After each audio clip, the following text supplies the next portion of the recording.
And hey, everybody. So tonight we're talking about hormones. So welcome to my in-person attendees and online, and we're recording as well. Um, oh man, my thing isn't working. Oh well. So my name is Elizabeth. I think I've met everybody in here before at least once or twice. I'm a certified wellness and life coach. I have certifications in sports nutrition and personal nutrition. I'm a Reiki master, and I'm a master herbalist and naturopath in training. Hi, come on in. And just because this is how my brain works, I'm just going to ask you to hold your questions until the end. If anybody needs pen and paper, I've got some pens up there. If you want to jot some questions down, feel free to do that. I have some paper here if you need a sheet. Hi, come on in. I was just saying, if you do have questions, I'll have a Q&A time at the end. If you need to jot some things down, make notes in your phone, or I've got paper up here if you need it, only because my brain kind of goes a little bit haywire and I will go totally off topic very easily. So that's just a way to keep me on track. And plus, some of your questions might get answered through the course of the program anyway. Many female health issues are common, but not normal. And that's kind of basically what we're talking about here in a nutshell. I'm going to be teaching you how all of these things that you hear about, everybody has them, or pretty much everybody. If you hear someone that doesn't have those issues, that's what seems weird and unusual. Like, oh, you don't have hot flashes and you're going through menopause? Like, that's an anomaly. That's actually like the reverse of how it should be. When we are in our natural state of health, we don't have those things. And I think we've been kind of taught through popular culture and the medical model that that's normal. So I just want to kind of point out that difference between common and normal, not the same thing. So I want to dig into the difference between what many people suffer with and what is actually normal and expected for the feminine condition. What are hormones? So you've all heard of hormones, right? I mean, is there anybody here that hasn't heard of hormones? Everybody kind of knows what they are. Functioning, coordinating chemicals in the body. They are blood-borne messengers and signaling molecules. And I think of them kind of as project managers. They're those things in our bodies that are kind of like doing a bunch of different tasks and keeping everything on track overall. Because when your hormones are off, then kind of everything is off, right? You'll have to excuse me too. I had a cold over the weekend, so I'm a little nasally. I'm trying to keep my throat from getting too dry. So with hormones, why do women suffer? What's normal for menopause? Does anybody want to shout out some guesses, some answers, some things that you think are normal? Anybody? Uh-huh. Mm-hmm. Yep. Anybody else? How about what's normal for the childbearing years? So childbearing, what are we talking about? Any female who has started her period, right? So we're talking about girls sometimes at 10, 11 years old now, sometimes 9, all the way up through menopause. Mm-hmm. Mm-hmm. Pretty much everybody has those, right? I had them. I was a mess, man, when I was that age. I had to stay home from school or go home from school. So a lot of the things that you just said, typical or common problems for women in menopause or going through menopause: hot flashes, irritability, bloating, metabolism changes, irregular menstruation, or of course, eventually no menstruation, vaginal dryness, and mood changes. And for the childbearing years, some typical or common problems: cramps, heavy, delayed, or irregular menstruation, infertility, acne, PMS, bloating, breast tenderness, and there's more. These are just kind of the most common ones that you hear about. And so I'm going to be recommending a lot of things tonight. This is a herbal heavy class, so most of the things I'll be talking about are herbs. I'm going to be giving you guys a whole bunch of herbs. I think I've got like 8 or 10 herbs that we're going to talk about that are really good for women. I love herbs because they're inexpensive. You don't need to go to the doctor for them. And they can really gently kind of coax the body into a state of health rather than like throwing blankets or band-aids over the symptoms. But with the one thing I do want to talk a little bit about is magnesium, because if I would say most everybody that I see needs magnesium. It's probably the most deficient thing that I see in my practice and that I hear about other practitioners seeing in their practices. Um, they say 80% of people modern day are deficient in magnesium. That's a lot of people deficient in magnesium. It affects so many things in the body. It's just incredible what it does. Blood sugar and metabolism regulation. It reduces cramps. So we're talking, we're talking about women today, so we're talking about uterine cramps, but it reduces muscle cramps too. Any other kind of, if you're someone that gets a lot of Charlie horses or twitches or anything else going on in your body, magnesium can help that. It's a kind of a sign that you may be deficient in magnesium. It helps reduce anxiety. It helps muscle and nerve function. It helps bone health. It works synergistically with calcium to rebuild the bones. A lot of times, osteoporosis can be slowed down by supplementing with magnesium. But what are most people on? Pharmaceuticals for that, right? It helps with sleep, it helps regulate sleep, it helps you sleep better, deeper, longer. It helps with headaches, and it also helps with digestive health. Super, super important. So if there's only one thing that you take away from today, consider supplementing with magnesium, whether that's some kind of a capsule. There's also topical magnesium sprays. I have both that I sell here if you're interested.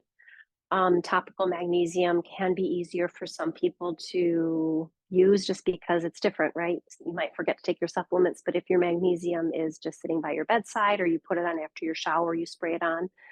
And one little thing that you may not know about topical magnesium is that it can also act as a deodorant. Did you guys know that? Spraying it on under your arms, you may not need deodorant anymore. It's wild. It works so, so, so well. And it's inexpensive. It's great. Pam knows. The role of science. So this is just kind of different here. I know some of you are a little bit newer to my work. I like to marry all of the things, the mental, the emotional, the physical, and the spiritual. In my opinion, it's not just the physical body that's going wrong or there's something wrong with it. All of those things are connected. And when you have those four pillars, those four building blocks, imbalance, then the structure on top of that, which is our overall health and wellness, is imbalance and healthy. So I would like to just ask you, when it comes to your own health, when it comes to your own wellness, what does your intuition say? We've been kind of pulled or pushed away from that sense that we have as women. What's right with our body? What's wrong with our body? What do we want to do for ourselves? And it's kind of been outsourced a little bit to people that don't necessarily even know us, and they may have a lot of education and be super, super smart and a lot of training, but they don't know you. And if anybody's been in the medical system lately, they know, nothing against them, right? I'm not bashing them, but they're overwhelmed, right? They are overwhelmed. The medical system is overwhelmed. These practitioners, a lot of them started off with huge hearts wanting to help people and heal people, but they get like 10 minutes a person or 5 minutes a person, 15 or 20 if they're lucky, and they're seeing 20 or 30 or 40 people a day. Well, how can you dig deep into someone's health and really truly help them when you only have 10 minutes with someone and you're seeing that many people a day? It's just not feasible. It's just not possible as a human being. How can you see another human face to face and really help them in such a short period of time? So this is where our own power, our own intuition, our own femaleness comes into play, because you know what's best for you. And I tell this to my clients all the time. I've been studying this stuff for 20 years. I do know a lot. I don't know everything by any means, but no matter what I tell you or what anybody tells you, I always want you to filter it through your own intuition, your own gut feeling. Does this feel right? Does this not feel right? And you may have to sit with that for a while. Some people have a really fast response. Some people just, like, someone says something, they know yes or no, that's right for me, or right, not right for me. That's how I am. I just have this. This is human design. Has anybody here studied human design? My human design is I have this punchy reaction. I know right away most of the time if something's right or wrong for me. Other people don't. Other people need to sit with it. They need to think about it. They need to maybe do a little research. And a lot of times when we're sitting in front of a practitioner, like, here's this thing, you're going to take this right, you're going to right now, you're in that moment and you feel like pressured to do that. Well, what I want to get away from is that mentality of, here, you have to do this because I know everything and I say this is what you have to do. But rather look to your practitioners as helpers, as people going alongside of you and assisting you who maybe can put you in the right direction, but you are ultimately in charge of your health. And if you're a mother, the same is true for your children, you know? And if you're the kind of mother that's modeling that, you're teaching them that as well. You can model that. Here's something that can help take care of you. But what do you think about that? We can teach that to our children at a very young age, that autonomy, that power, and that knowing their own body and their own mind and what's right for them. Consider your relationship to the truth you hear on the news or the internet compared to the truth of your inner wisdom. We live in an age dedicated largely to science, physical proof, and masculine tangible practices. And those things aren't wrong or bad. I'm not saying that. But what I am saying is we can come back away from that a little bit to a little bit more of a middle ground and start tapping into our own inner wisdom as well. Use those things as tools, but not look to those things as the only be all end all for everything. I found this quote, you guys, and I just thought it was so beautiful. So I'm going to read it to you and then I'm going to ask you to read it with me a second time, okay? Out loud. I am my own healer. I have a radiant voice within that guides me. I can make decisions for myself. I can rely on others as needed, but at my discretion. It is my body, my health, my balance, and my responsibility to make right choices for myself. Right choices include working with competent healthcare professionals when necessary, allowing friends and family to help as needed, and above all, being true to my beliefs with the wisdom and willingness to change as part of the path of healing. And that's by Rosemary Gladstar. So we're going to read it. I'm going to read it one more time. I'll ask everyone present to read it with me if you're willing. I am my own healer. I have a radiant voice within that guides me. I can make decisions for myself. I can rely on others as needed, but at my discretion. It is my body, my health, my balance, and my responsibility to make right choices for myself. Right choices include working with competent healthcare professionals when necessary, allowing friends and family to help as needed, and above all, being true to my beliefs with the wisdom and willingness to change as part of the path of healing. And that's by Rosemary Gladstar. She's an amazing human being. So now we're going to get into the herbs. This is the bulk of what I'll be teaching you tonight with a few other things thrown in at the end. I am going to go through them at a kind of a quick pace, but this is just going to give you a nice overview things. And again, going back to that intuition that we talked about, I want you to pay attention as I'm talking about these things and try to bypass what your mind is thinking. Like, yes, because of all the things on that screen, that one seems like that would be best for me. I want you to tune into your heart, tune into your gut, tune into your intuition and see if there's one of these herbs, whether it's the picture, whether it's the words, whether it's the name, whether it's me saying things that kind of pulls you in. Because plants are like that. Plants have, in my opinion, plants have a consciousness. It's not the same as a human consciousness, but they have energy and consciousness.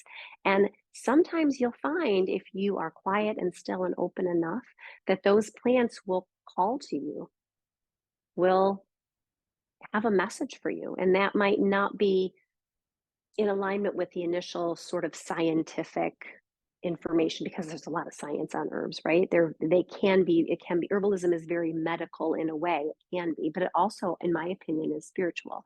And that's where the division between holistic health and the medical profession gets a little bit broader because the medical profession would say, well, this is your height, this is your weight, this is the pharmaceutical that you're supposed to take. And that's just what you have to take. But in herbalism, we look at the whole picture. We look at what is your body saying? What messages are you receiving? What messages are you giving? And what small, gradual, gentle shifts can we make in your health with the help and support of this plant medicine that can help you heal and feel better? So black cohosh regulates labor, eases pain, helps with delayed periods.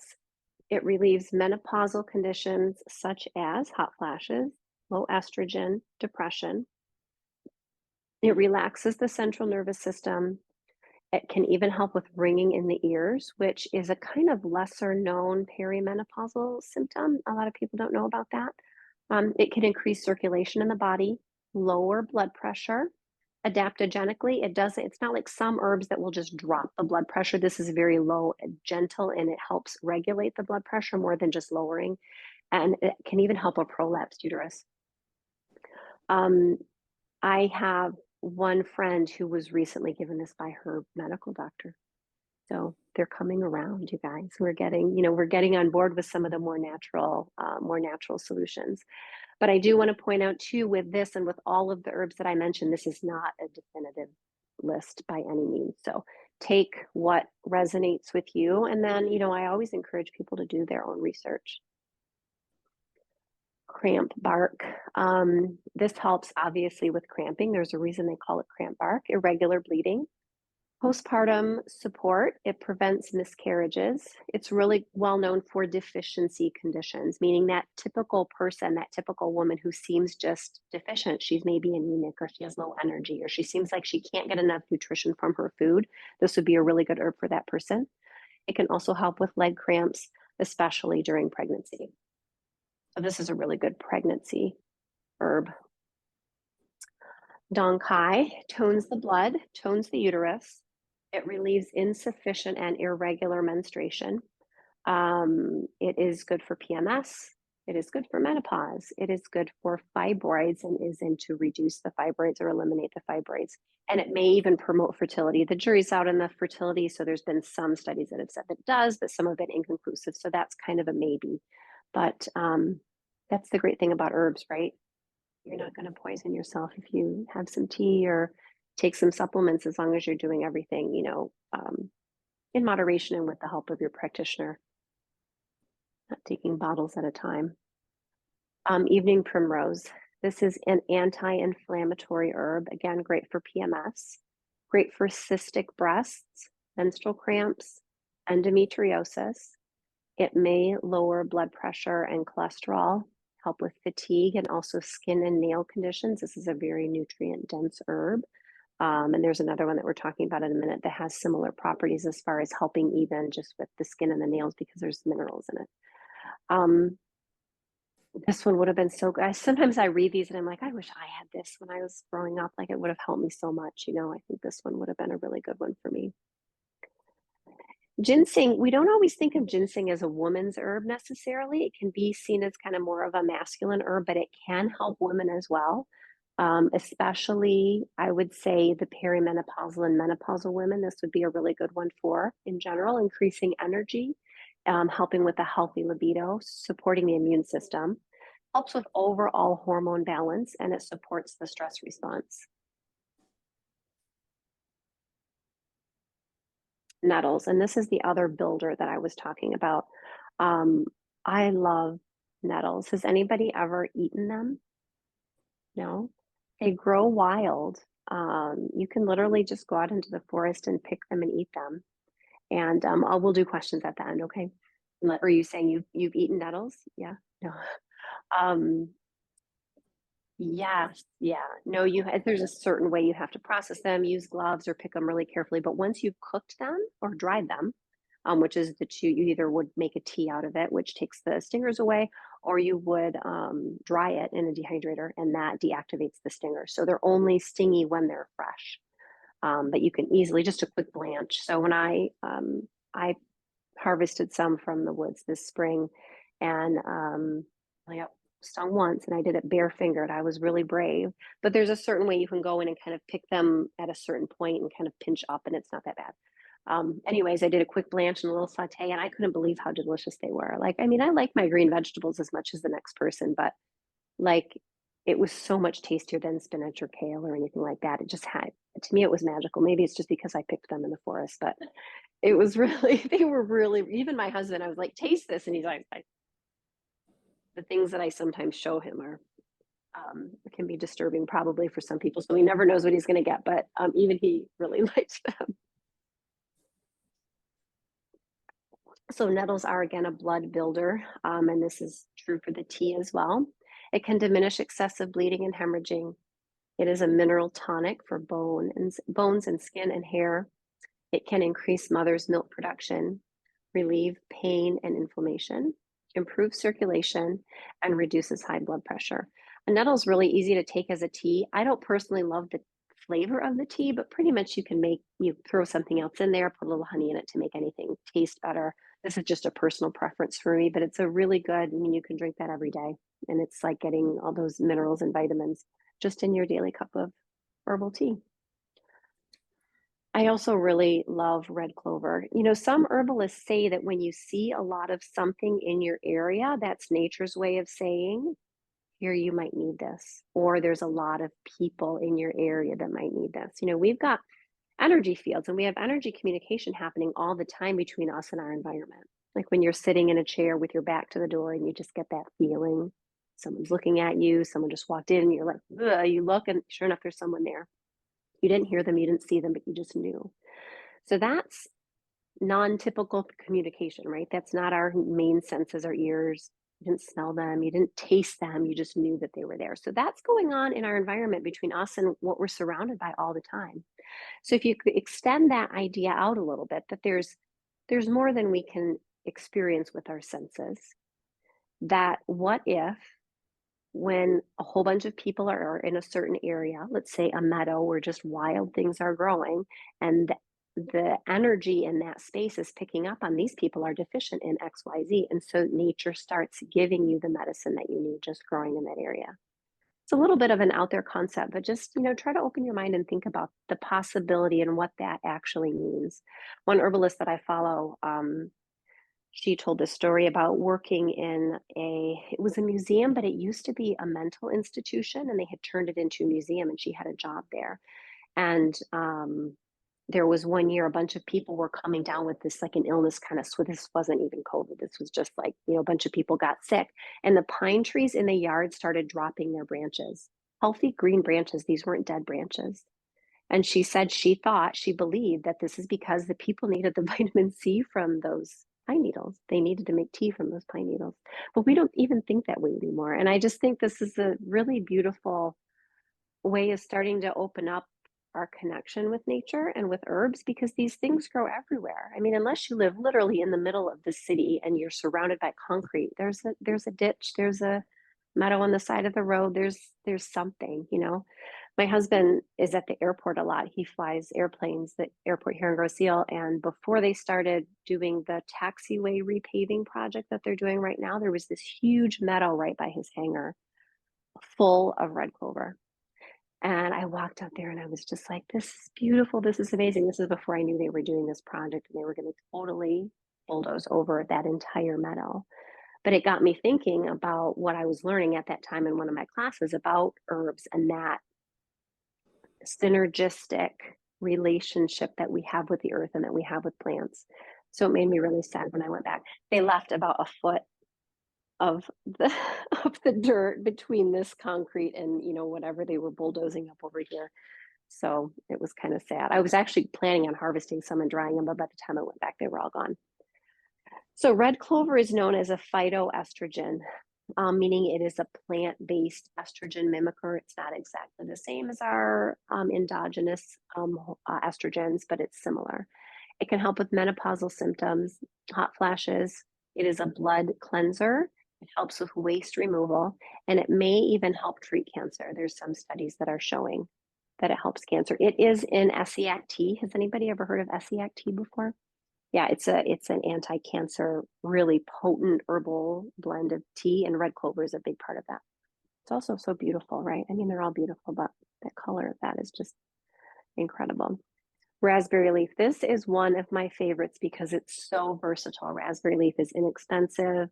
To me, it actually tastes a little bit almost like coffee. It has this kind of really mild coffee or black tea, more like black tea. I mean to say not coffee, black tea flavor. It tones the uterus. It facilitates a healthy labor. It is great for helping prevent miscarriages, helps with painful menstruation, morning sickness, and cramping and heavy bleeding.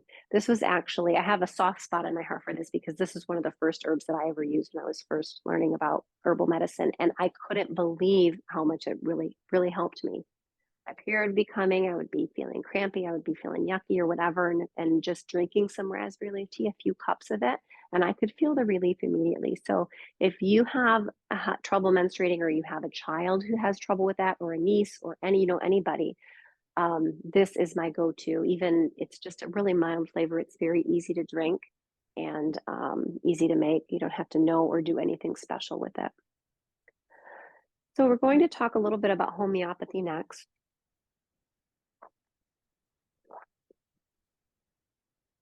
Is anybody here unfamiliar with homeopathy just in general? Like never really heard of it? Not really? Okay, that's good. I'll go over kind of the basics. So homeopathy is just, it's like giving a code to your body. The way I usually describe it is if you were to take the herb belladonna, which can cause a fever and death, and you put a drop of belladonna in a swimming pool, agitate the swimming pool, and you take a drop of that water from that whole swimming pool, that's your remedy. So if you were to analyze that, there's not any belladonna in that drop because it's so dispersed, right? Literally a drop within a whole swimming pool. It's so dispersed. But that drop contains the energetic imprint because of that agitation of the belladonna. And so it does the opposite of what the herb does. It doesn't cause a fever, it helps cure a fever. And so we can do that with pretty much anything, not even just herbs, but they're making homeopathic remedies now of like X-ray radiation. So when you go get your x-rays at the doctor, you can take the x-ray homeopathic remedy to help your body clear the radiation that it took on during the x-ray. It's just fascinating. It's a whole scientific study. I am not a homeopathy practitioner, but I have taken some classes in it. I've been studying it for a lot of years, and it's been a huge part of my own healing journey, and I teach my clients about it as well. So there's two different, well, there's a lot of schools of thought with anything, right? There's a lot of different fractions and ways of thinking. The classical homeopathic practitioners say that you just take one remedy at a time. I'm working with someone right now, and this is her school of thought. This is how she was taught, and it can work very well. So single homeopathic remedies that may help with some female problems that we've been talking about tonight are as follows. We have pulsatilla. So this is the name of the remedy. If you're not that familiar with remedies, these are the kind that calm. I have, I think, one up there on the top shelf, little tiny vials. They're little plastic. They're inexpensive. They're at any health food store. I sell them as well, or you can order them through me. They generally look like right here on the screen, little tiny sugar pellets. They're usually a lactose, like a milk sugar. Sometimes they're shaped a little differently or, you know, in a little bit of a different format, but generally that's the most common one you'll find. The pulsatilla can help with the woman who is the type who is weepy, depressed, and has insomnia. And by the way, these remedies have lists of things and types that they work for that are like, most of them like this long and tiny print. So this is a super, super consolidated version, just a few points. If any of these, as with the herbs, seem to kind of call to you, the name sounds interesting, you think this might be for you, please do some research. There's tons of information online. There's tons of books. There's even an app, I think, that you can download for free and type in the remedy and learn all about how it works or if it would work for you. So the remedies don't just list physical symptoms, but they also list like personality traits and kind of that typical type of person that you would see. So pulsatilla, that kind of weepy, depressed person that can't sleep. CPL would be for someone who's just exhausted, who tends to be chilly, who has that sense of being depleted. I think I also read in there, this is, it can be like the mom who is just taking care of her kids. Like she's just had enough. I'm not going to run away, but she's just kind of over it. She's just depleted in that way, like that emotional depletion that we can get, somehow we can get sometimes. And it can also help with perimenopause. Now, this next one, I'll be honest with you, I don't know how to pronounce it because I just found this one today when I was researching for this. I'm not familiar with this one personally, but it's Simic fuga, maybe. This one can help with headaches, the feeling of being trapped, and perimenopause. And then Lacheus, which is night sweats, hot flashes, and menopause. So again, please look into these if you think any of these might help you because there's so much more to each one of these remedies. So one of the other schools of thought with homeopathics is homeopathic combination remedies. And honestly, this is what I use in my practice a bit more for a few reasons. One is I'm just a tiny place and I don't have inventory for like 500 remedies. So this keeps overhead costs down for me. But for another reason, they work. For me, they worked really, really well. I use a lot of these. I have a cabinet full of them at home for whenever I need them. I just keep them on hand. Combination remedies work on the principle that we're just going to put similar remedies together, all in the same bottle. Sometimes combination remedies are in tablets. I generally use the ones like this in liquid form. And homeopathy works in such a way that you can take a remedy, and if it doesn't work for you, it just doesn't do anything. That's what's lovely about it. You can't hurt yourself by taking the wrong homeopathic remedy. In a simplified form. There's a lot more kind of detail to that that we can get into at another time. But in general, taking low doses of a remedy is not going to harm in any way. It can only help. So it's almost like what we think. We don't really know this scientifically, but what we think is that the body will kind of grab onto this one, or it will grab onto this one, or maybe your body needs all 5 or 10 of the remedies that are in that bottle. Most of them are between 5 and 20 remedies in a bottle. More of them kind of tend to be around 10. This Calm 5 is 5. There's 5 herbs, homeopathic preparations of the herb in this one. And this is one for extreme agitation, shock, and grief. So the Calm 5 would be one that you use after a car accident, after a death, after a move, after a hospitalization, or if you've had some kind of shock or surprise or really devastating loss. This can just help gently calm and give the body the codes that it needs to sort of recover from that. I think probably a lot of us have had bad things happen in our lives, and you know how some people just they suffer in the moment, but they are able to recover from that quickly and bounce back, and other people can't. So these remedies are, in my opinion, some of the things that could help people most. Even in hospitals, I wish in the emergency room they would give something like this to people, to just give them their body the codes that it needs to help recover from the shock, the trauma of that experience of being, hospitalized or being in the emergency room. Fields of Flowers is probably my all-time favorite homeopathic remedy. I discovered something similar to this years and years ago, and it's helped me through many, many times. Fields of Flowers isn't necessarily for that shock, that really fast, like something really tragic happened in the moment, but it's kind of more for that underlaying, just that malaise kind of feeling. And my background is that I have a history of anxiety and depression, so that's something that sometimes if something happens, I kind of will tend to go back to that a little bit. So I love this. My daughter loves this as well. We both know when we're feeling kind of out of sorts, we just put some drops of that in our water bottle for the day, and we just sip on that all day long. It can help with despair, anxiety, withdrawal, impatience, irritability, and a lot of other things as well, but those are kind of the main things. Another one, and there's a lot of these, by the way, I'm just featuring 4 right here. Another one that kind of popped up for me to share with you tonight is endocrine path. Because as women, when we're going through hormonal shifts and changes, a lot of times our endocrine system overall is just kind of disrupted. And some of those symptoms that we talked about earlier, like weakness, or like anxiety, sugar cravings, metabolism changes, even headaches, sleep disturbances, and then also, as I mentioned, just that feeling of kind of weakness in the body. The endocrine path homeopathic combination remedy helps all of those things and more. Another one is called Gynocord.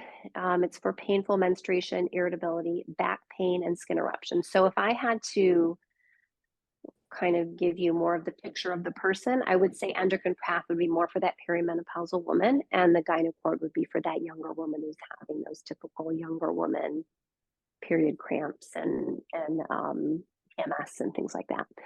And that's not an always, right? But this is just kind of a general picture. And then I put together a few essential oils for you as well. Did you know that you can use tea tree for vaginal infections? You can just put a drop on a tampon or a suppository or something like that and insert that. Now, tea tree oil is an oil that is very powerful, right? Probably if you've used essential oils, you know it's really strong. And this is one that we don't want to use all day, every day, because it doesn't always clear out of the body really quickly. That's one of the reasons why it's toxic to dogs, is because their livers just can't handle the power of it. But it is safe to use. temporarily, for short periods of time. So for, say, for example, a yeast infection, instead of going on antibiotics, this could be an essential oil that you would use. Um, Clary sage is my favorite hormone balancing oil. This is another one of those that just called to me. I'm like, oh, that one sounds interesting. Let me look into that. And to me, it just smells amazing. Have you ever just smelled that oil? Like, this is for me. Like, this one is definitely for me. And that's how this one is for me personally. But it smells really, it's like a nice, light and crisp smell. It's pretty mild that you can apply it neat, meaning you don't have to dilute it with a carrier oil. You can apply it topically if you've got anything going on. You feel like you're cramping or your period is coming, or your period used to come at this time. I have a friend who's well into menopause, but she's like, I know my cycle. I still have something going on in my body because she has all of her parts. She knows when she would have ovulated and when she would have had her period. So even for someone like her, who's already gone through menopause, using clary sage oil at that time of the month could be really helpful and really balancing and calming. You can also just use it, just smell it, create a little, put a cotton ball, carry a cotton ball around with you, or just smell it right out of the bottle in addition to applying it. I also really like to apply essential oils to the bottoms of the feet as well. And lavender, good old standby lavender, everybody's favorite. It's really good for stress and relaxation, but it also can help infections. My dogs, if they get an ear infection, I don't give them antibiotics. I put a little bit of lavender oil on a Q-tip and I rub it around in there 2 or 3 times and it's gone. It's beautiful. Nutritionals versus toxins. So I'm going to talk for a few minutes about the relationship between what's going on in the body and why sometimes our supplements don't work for us. I know I've seen many, many people who have come in and they're like, well, I take this and I take this and I take this and I take this and all of these things, and I'm still sick, or I've not gotten better. I've only gotten a little bit better and I've been doing this for 20 years or whatever.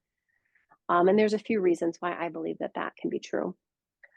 One of the main things that I see is just liver health. We have a general decline in liver health as we age, not just because we're aging, but because our environments are so toxic. You guys, our food is toxic, our water is toxic, our air is toxic. There's junk in everything. And the liver is just, I think, working harder and harder and harder. And we're overall not necessarily more healthy and vital than our grandparents and great grandparents were. Plus, we have all of these added toxins. So it is affected by, obviously, diet, alcohol, toxins, parasites, and then also stress and anger emotionally is stored in this part of the body and in the liver. And as we age, as our hormones are shifting and changing, there's this really important relationship between the liver and the hormones. And what I've seen in my practice time and time again is that people who are especially going through perimenopause, this is especially true for women in perimenopause or early menopause, they're having all of these fluctuations and changes in their hormones, and their livers are suffering. They, can't handle their alcohol anymore like they used to be able to, or they're having, they're just feeling sick. Now, in theory, if our bodies are aging in a really, really healthful way, you should be able to drink as much alcohol at 40 as you could at 20. But everybody knows that's not true, right? Anybody who drinks alcohol at all knows that that's not true. And this is largely due to just that reduction in the liver function as we age. And a lot of people get their gallbladders out as well, which puts a lot of strain on the liver and makes it work harder. So it's really important to take care of our liver with herbs. And by not drinking a lot of alcohol and by letting go of your anger and reducing your stress and detoxifying your body, detoxifying your diet and your water.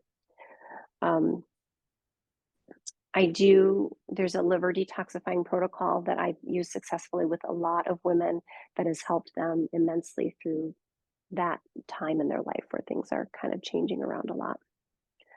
If you follow me or you have followed me for a while, this is one of my favorite things. I came across zeolite a few years ago. I had a mouthful of metal fillings from the time I was a child. Looking back now, I can see that this was one of the major causes of all of my issues throughout my whole life that I've been able to overcome. And I was on the lookout for something that would detoxify my body from specifically the mercury. I had done herbs, I had taken the cilantro, I had done cleanses and diets and things, but nothing really ever got to the deep levels of toxicity that I had in my body until I discovered this product. It is a zeolite, which is a natural mineral. This is zeolite right here. So it looks like a crystal. Um, and this product is taken down into a nano size, and it's bonded with a molecule of water, and it can go anywhere in the body that water can go. So that means it can detoxify the metals, the heavy metals from your brain, from your eyes, from your inner ear, from your blood, from your organs. It's not just limited to the digestive tract. It can reduce the body's toxic burden, increase vitality, and it's not metabolically active. So it doesn't interact with medications, with other foods, with vitamins and supplements. You can take it with pretty much everything. There's only one condition that I don't recommend this for, and that is for someone with late stage kidney disease or kidney failure, because it is processed primarily through the kidneys, because it goes through the blood and the lymph, through the body's fluids.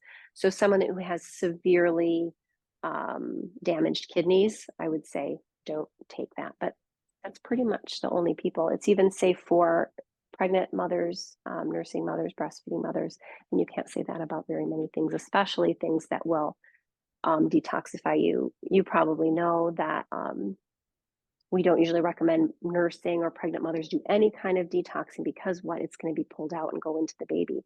But when we have free floating toxins in our body, they automatically go through the placenta to the baby and through the breast milk to the baby. So the zeolite, the PBX, is something that will bond onto those toxins and release them through the urine, and the sweat a little bit too, but primarily the urine. So it's safe to use even for those people. The other thing that can impact what's going on in our body, just that overall balance as women, as we're always trying to keep balanced and keep healthy, is parasites. Parasites, everybody has them, literally everybody has them. So we're not talking about whether or not they exist. They 100% exist. They're in our pets, they're in our bodies. The problem comes in when they become out of control, kind of like a rowdy classroom when the substitute teacher is there. That's kind of where I think a lot of people are right now with parasites. We got a substitute teacher, and our liver isn't functioning well, our digestion isn't functioning well, we're not eating well, we're not sleeping well.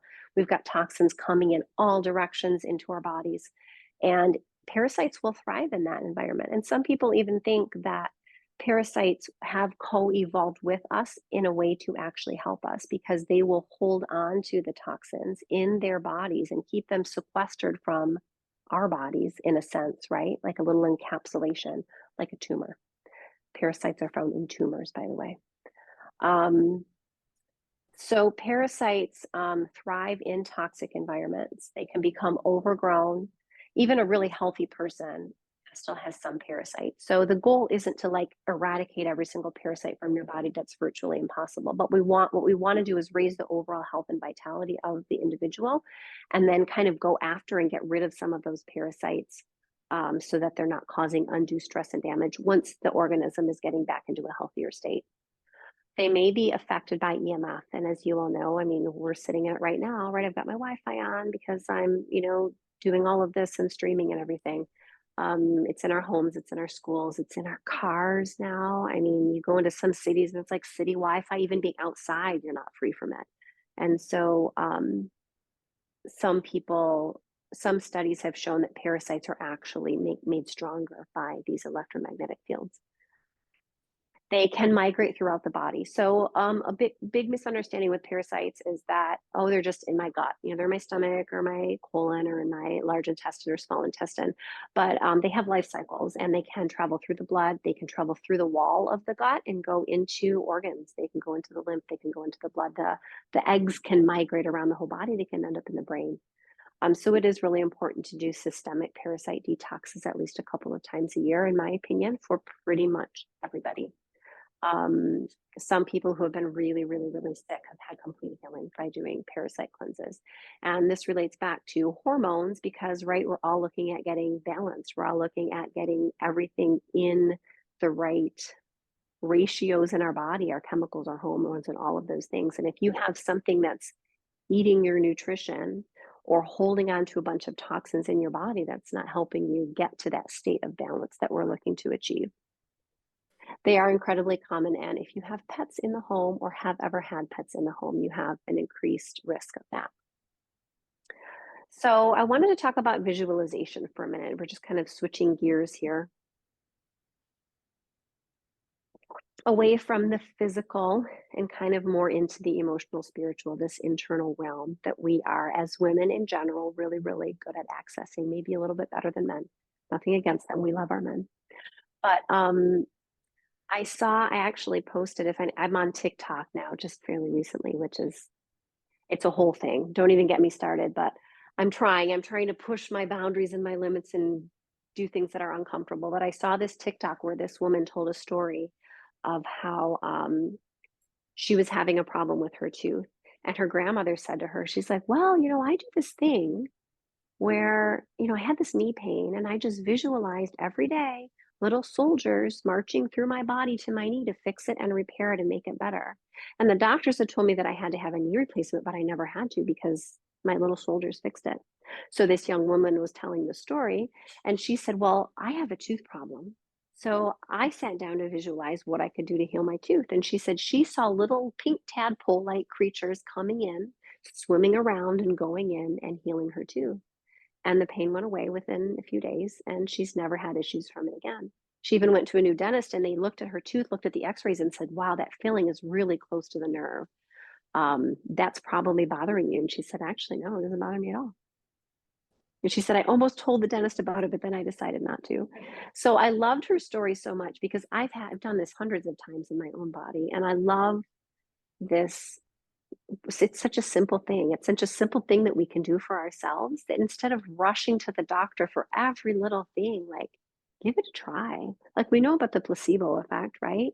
Like in any study, the people that received the pill and the people that didn't receive the pill have a very similar outcome in almost every study. If you read any studies, you know that.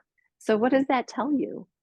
Either that the pills don't actually work, maybe not, I don't know, or that it's really our bodies that are doing the healing. So if that's true, what is it going to hurt you? If you've got something going on in your body, imagine little soldiers marching towards it to heal it, or little tadpoles swimming that way, or fairies coming in to help, or I don't know, anything, whatever comes to you. This is going to be unique for every person that tries it. But don't be afraid to be a little silly and creative with it, right? You don't have to go on TikTok and tell your story. You can just experience this in your own body. And, when I first started doing this stuff, I didn't really believe it. I would read a book or someone says to do this. I'm like, okay, I'm going to try it because I feel like I'm exploring everything, right? Because I was really sick. I didn't know what else to do. I was kind of desperate. Um, but if you're not coming from a place of desperation, this is easier. So I would say if you have maybe, let's say, 3 things you'd like to work on with your health and they're tiered A, B, and C, C being the least serious, start there. Start with your ingrown toenail instead of a diagnosis from a doctor, right? And just see if you can make some changes in your body. And any little tiny change is a change. So that's another thing. Make sure when you're doing this sort of more fluid, more feminine, more spiritual stuff, it's not always like a brick over the head. It's not always like you take an Advil and your headache goes away in 20 minutes. It's not necessarily like that. It's more subtle, it's more soft. And this practice is inviting you to learn about your body and learn about your spirit more deeply and work with it instead of forcing it to do something, instead of going in and having a surgery and having it cut out. Well, what if you did it a little bit of a different way? And I'm not saying that that way is bad. I'm just saying there's other options. There's other ways that we can look at doing things. So when you think about how your body works, it's just as important, if not more important, that your current physical symptoms than your current physical symptoms. Practice targeted visualization to restore health and vitality, and also turn off your television or your phone, wherever. Because of time, if anybody wants any of the herbs or the supplements that I mentioned tonight or anything else, I have a sheet right here for you to fill that out if you can't stay and chat with me. But you just fill out your information, what you want, name and email address, and I will be in touch with you. So I'll either text you or I'll email you and verify that, and I can order those for you. I have some things in stock tonight that I mentioned, but not everything. And thank you. And now it's time for Q&A. So any questions? We'll do in-person questions first, but I'll open up the chat as well for anybody that's online that wants to chat in a question. Go ahead and do that, and I'll check that in just a minute. Yes. Mhm. Mhm. Yeah, good question. So the questions, I'll just repeat it for the video and for the recording. So if I'm understanding right, the questions are, is there a good time of the year/month to detox, correct? And then also, can you detox too quickly and get sick? Yes and yes. So the detox product that specific one, the PDX it's called, that is not that kind of detox that you have to do at a certain time of year. That's actually something you do for months straight at a time. Generally about 6 months, and you're using it every day for 6 months. You don't have to go on and off of that. It's not a specific parasite detox, although some people do pass parasites when they're doing that. Remember how I said parasites harbor heavy metals and toxins in their bodies? So when we detox heavy metals, and this product detoxes toxins and chemicals as well, sometimes that parasite was living on those toxins and it just will die off because the organism is healthier and doesn't support that parasite anymore. So while it's not a parasite cleanse at all, some people do experience those types of reactions from it. So this isn't a product that you would use seasonally. I do know what you're talking about, though. You're talking about parasite cleanses, like a full moon cleanse, for example.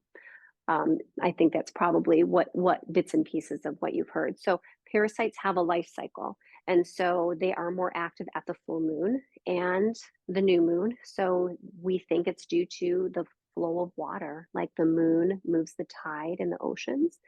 It moves the tide of the water in our bodies as well. And parasites will tend to release their eggs, reproduce at the full moon and the new moon. So when we're doing targeted parasite cleanses, not something you're doing for months at a time, but you're just going to go in and do a few days here and a few days there. After you've done a total cleanse, that's usually how I work with my clients when you're doing like a parasite cleanse. So different from the PBX, that's usually we do that first. And then if someone wants to do parasite cleanses, we'll do that after. After you do a longer detox to kind of systemically get most things out, then what you do what's called like a maintenance. So a full moon type of a detox or a seasonal detox, again, spring and fall. Those are typically the times of year that the parasites are most active. And if you're doing just twice a year, that's the time that you would do that: full moon, spring and fall.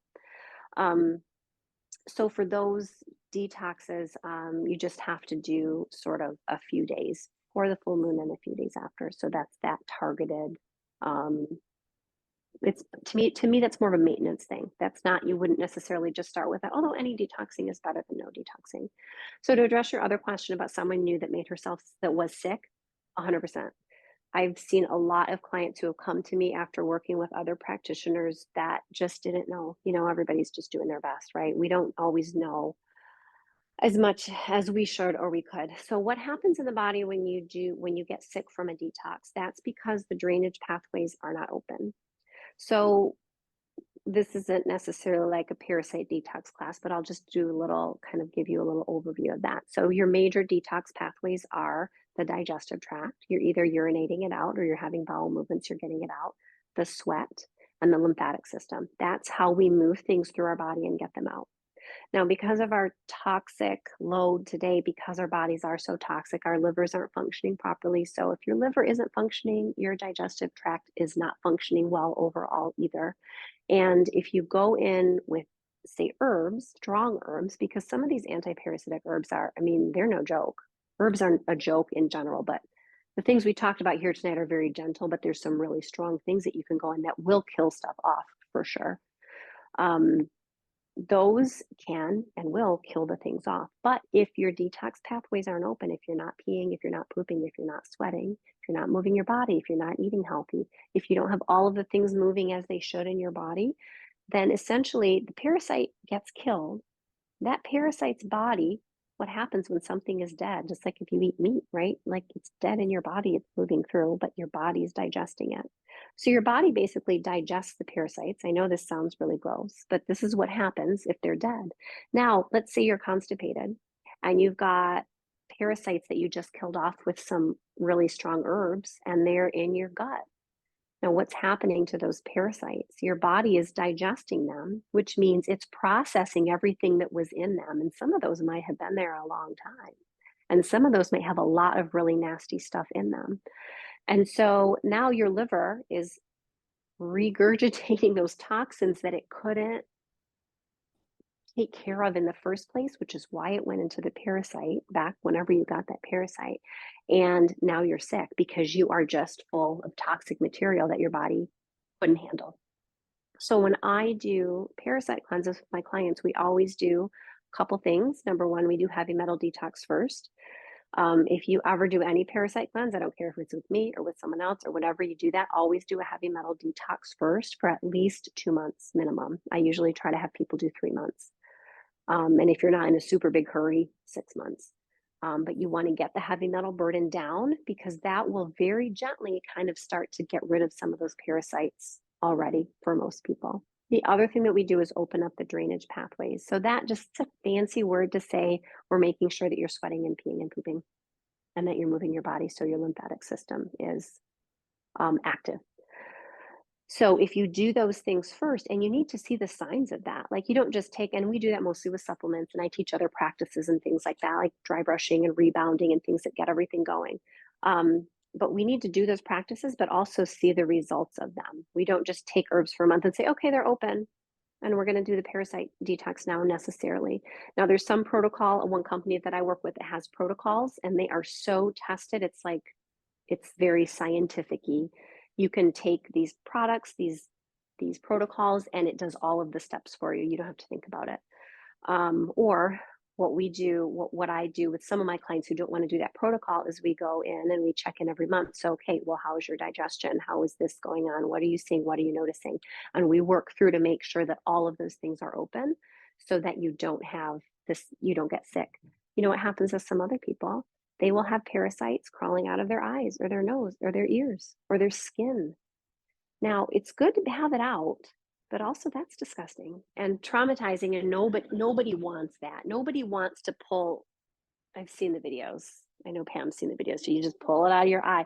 Nobody wants to experience that. So that's why we do the drainage pathway opening first, so that your body is in the state that when we want to kill something, when we've made the conditions in your body so inhospitable for the parasite that it just dies, and your body's like taking care of it. It's going into your lymphatic system, it's going into your blood, and your liver is filtering it, and it's going through the gut, and you're eliminating it. That's the ideal way of doing things.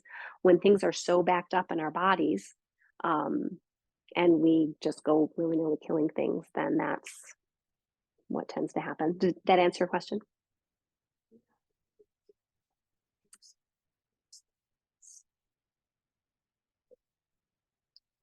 And it could be true. And not knowing your friend or the details, that's oh, okay. I've seen that. Hmm. I'm sure that's good. I'm sure they do know something. And that it happens a lot, actually. Yeah.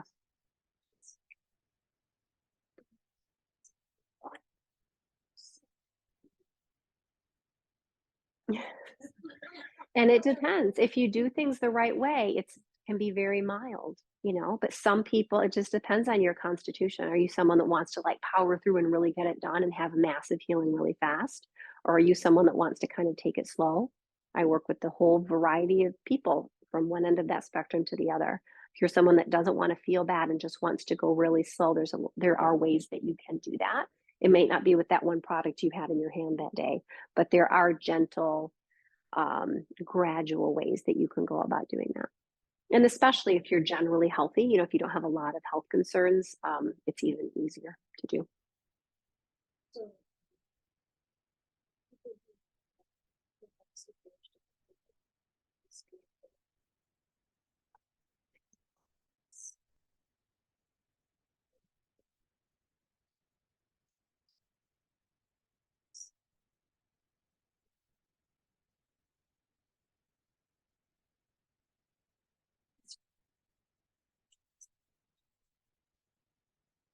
Mhm.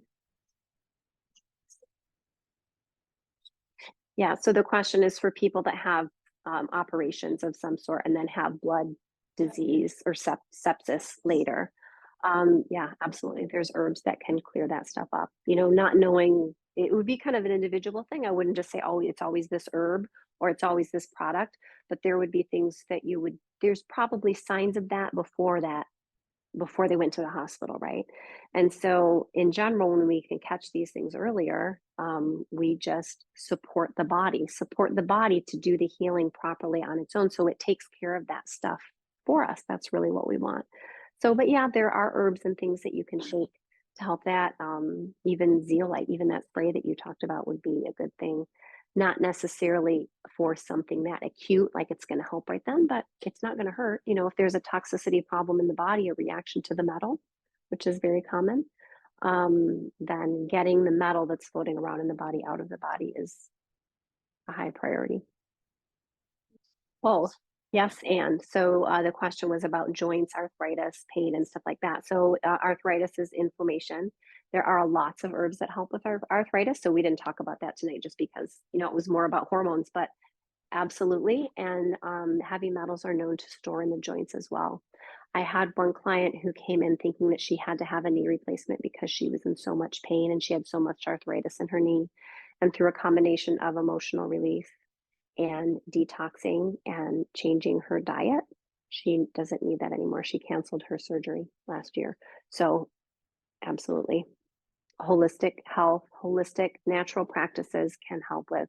I mean, not everything. If I'm in a car accident, I do want you to take me to the hospital.